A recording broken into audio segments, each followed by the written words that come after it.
বলছিলাম বিজ্ঞানী ম্যারি কুরির কথা, যিনি ছিলেন পদার্থবিজ্ঞান আর রসায়নে দুইবার নোবেল জয়ী একজন মহিষী নারী। তার আবিষ্কার রেডিয়াম এবং পলোনিয়াম পৃথিবীর চিকিৎসা বিজ্ঞান ও পরমাণু গবেষণায় নিয়ে এসেছিল বিশাল বিপ্লব। কিন্তু জানেন কি, এই আবিষ্কারের পেছনে লুকিয়েছিল এমন এক মৃত্যুর ছায়া যা তার শরীরের সমস্ত রক্তকণিকাগুলোকে ধ্বংস করে দিয়েছিল ধীরে ধীরে।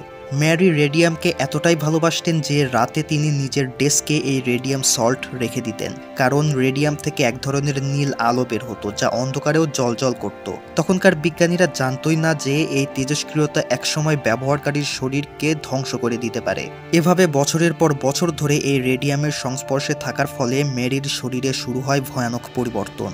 তার হাড় ক্ষয় হয়ে যেতে থাকে এবং রক্ত তৈরির ক্ষমতাও ধীরে ধীরে নষ্ট হয়ে যায়। শেষ পর্যন্ত তিনি আক্রান্ত হন অ্যাপ্লাস্টিক অ্যানিমিয়া রোগে এবং অবশেষে 1934 সালে মাত্র 66 বছর বয়সে চিরতরে তিনি পৃথিবীকে বিদায় জানান। কিন্তু আসল ঘটনা সেটা নয়, আসল ঘটনাটি ঘটে তার মৃত্যুর ঠিক পরেই।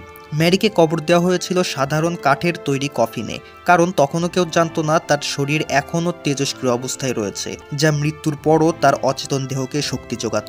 এরপর ম্যারির মৃত্যুর 61 বছর পর ফ্রান্সের সরকার সিদ্ধান্ত নেন ম্যারি কুরিকে ফ্রান্সের জাতীয় গৌরব প্যান্থিয়নে স্থান দেওয়া হবে। সেজন্য তাকে পুনরায় কবর থেকে তোলা হয়, কিন্তু এরপরই বিজ্ঞানীরা আঁতকে উঠলেন।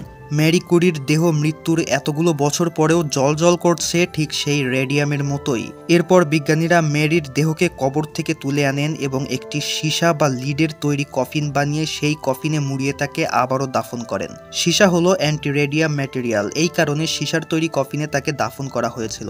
এরপর সেই সাথে তার ব্যবহার করা সকল জিনিসপত্রকেও ফ্রান্সের ন্যাশনাল লাইব্রেরিতে সেপারেটেড বক্সের মধ্যে রাখা হয়। আর এরই সাথে ম্যারি কুরিকে পুনরায় কবর দেওয়া এই কবরই হয়ে যায় বিশ্বের একমাত্র বৈজ্ঞানিক কবর, যাকে দ্য সায়েন্টিফিক গ্রেভ বলা হয়।